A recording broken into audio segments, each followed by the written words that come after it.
자녀에게 뭐 10억, 20억 이렇게 전달을 해줄 수 있는 방법이 있는데요. 5천만 원까지 성인 공제, 미성년자 2천만 원까지인데 뭐 몇 억씩 주면은 증여세 나오는 거 아니야? 이렇게 생각하실 수 있습니다. 오늘은 합법적으로 안전하게 어떻게 자녀가 필요한 재원을 전달해 줄 수 있는지 그 방법에 대해서 준비했습니다. 대표님, 그럼 증여세가 붙게 되는 기준에 대해서 좀 설명해 주실 수 있을까요?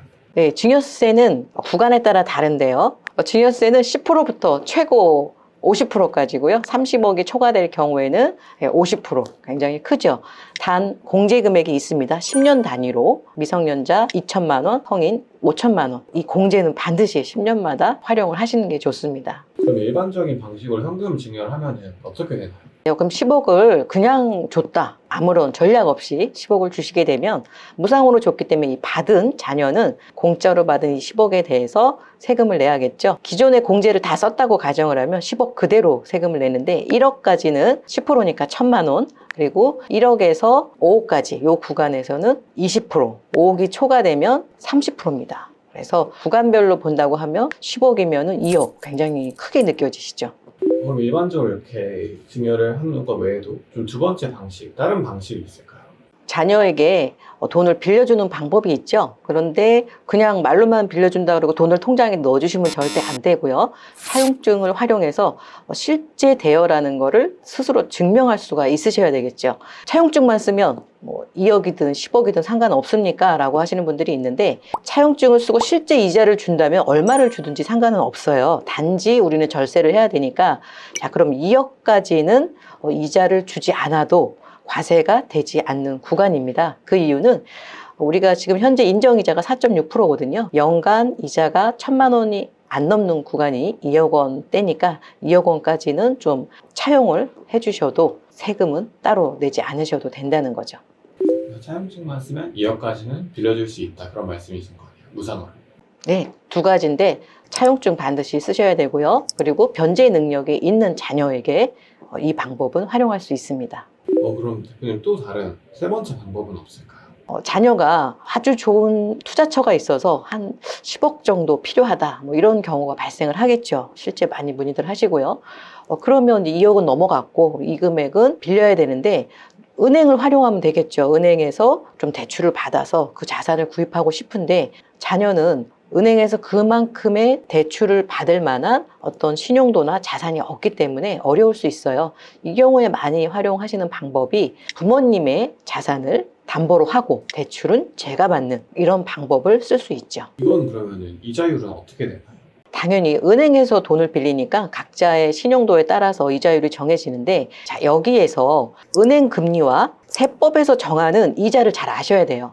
자, 은행에서 내가 담보를 제공하고 우리 자녀가 돈을 빌려갔어요. 10억을 빌려갔습니다. 근데 은행 이자가 3%예요. 원래 인정이자가 4.6%니까 이 차이에 대해서는 증여를 한 걸로 봅니다.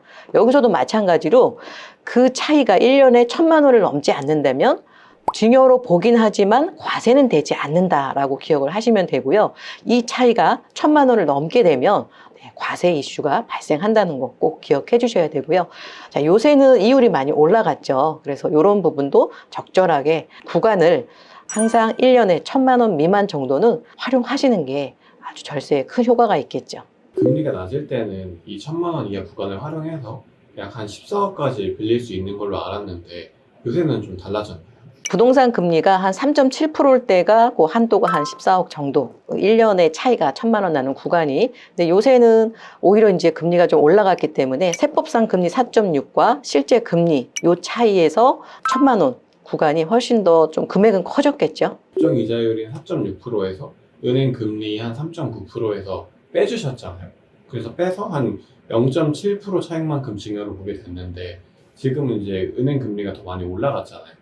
이런 경우에는 어떻게 보게 되는 건가요? 어떻게 보면 지금은 이제 은행 금리가 세법상 금리보다 높은 경우도 발생을 하기 때문에 그 경우에는 증여 의제가 아예 발생을 안 하죠. 이익을 실제로 보지 않았기 때문에 금액은 한도는 없습니다. 단지 자녀가 부담해야 될 이자율에 대한 부담만 있다고 보시면 되고요.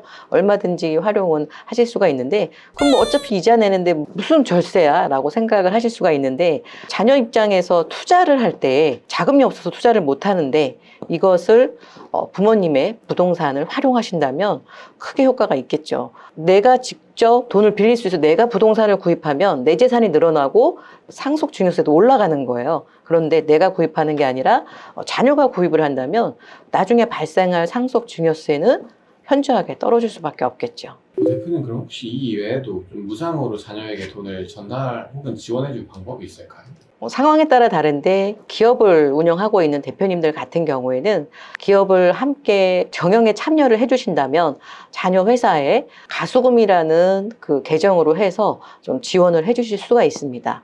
부동산을 운영하는 회사들라든지 아니면 일반적인 회사들이 많이 활용을 실제로 하고 있는 방법인데요. 자녀가 경영하는 회사인데 자금이 필요하다. 그런데 은행에는 이자가 너무 비싸다. 그러면 대표님이 좀 도와줄 수가 있는데 회사랑 관련이 없으면 이것은 그냥 도와줄 수는 없고요. 대표님이 그 회사의 주주라든가 임원이라든가 주주나 임원은 회사의 경영을 위해서 가수금이라는 걸 넣을 수가 있거든요. 그래서 이 부분을 활용하시는 케이스가 많습니다. 혹시 그 가수금은 어느 정도가 가능한가요?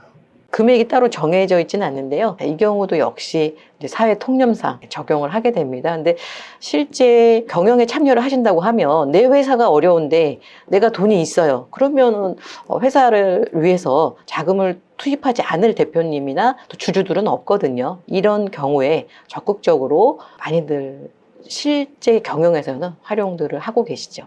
그럼 가수금은 따로 뭐 이자가 붙고 그러지는 않는 건가요? 가수금은 회사가 이제 빌린 돈이잖아요. 근데 원래는 이자를 드려야죠. 안 그래도 회사가 어려운데 회사의 주인인 주주나 또 경영진이 가수금에 대해서는 통상 이자를 주지 않는 경우가 일반적입니다.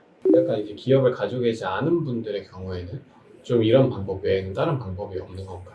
가수금이라는 건 이제 기업에 있는 계정이니까요.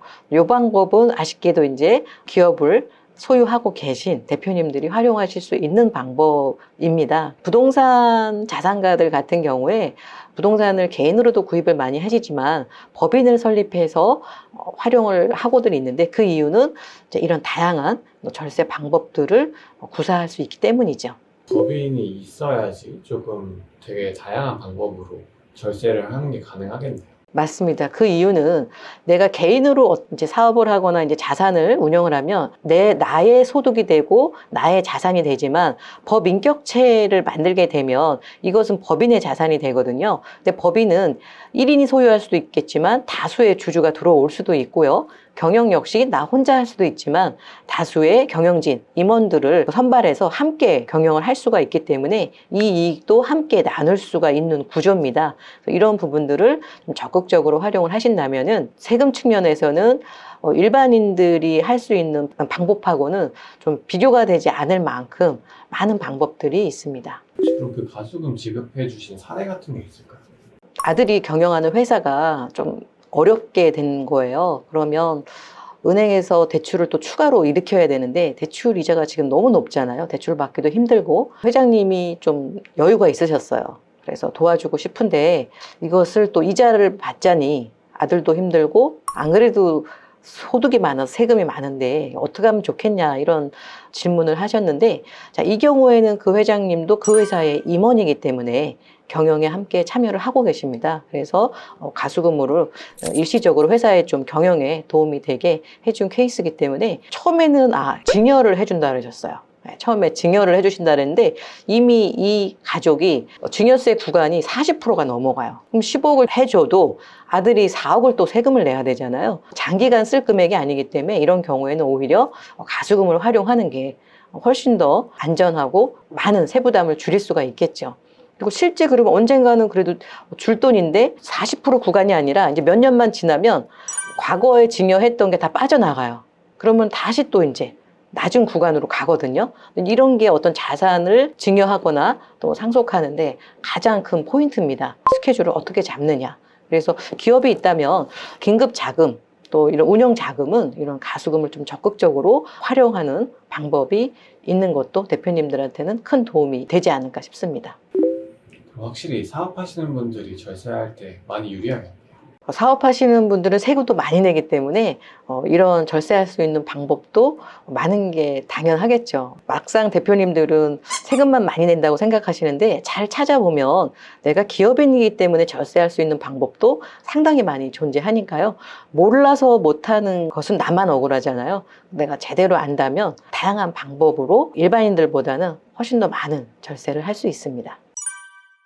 네, 자산가들이 가장 염려하는 세금. 네, 오늘은 그 증여세를 어떻게 전략적으로 줄이는 방법에 대해서 공부를 했는데요. 첫 번째, 10년 단위의 공제를 적극적으로 활용한다가 가장 첫 번째입니다. 그리고 두 번째, 차용증을 활용한 2억까지 빌려주는 거. 연간 1,000만 원 이상 이자가 안 되니까 이것도 적극적으로 활용하실 거를 추천드리고요. 세 번째, 내가 좀 자산이 있다면 자녀에게 이 자산을 담보로 제공해서 자녀가 필요한 자금을 은행에서 좀 용이하게 받을 수 있는 방법, 이렇게 세 가지였고요. 마지막으로 우리 기업을 운영하고 계신 대표님들 같은 경우에는 주식을 활용하거나 기업의 경영인으로서 회사를 활용해서 자녀의 또 기업의 운영 자금을 도와주실 수 있는 이런 방법들 말씀드렸습니다. 또 다음 시간에 더 많은 유익한 정보로 찾아뵙도록 하겠습니다. 감사합니다.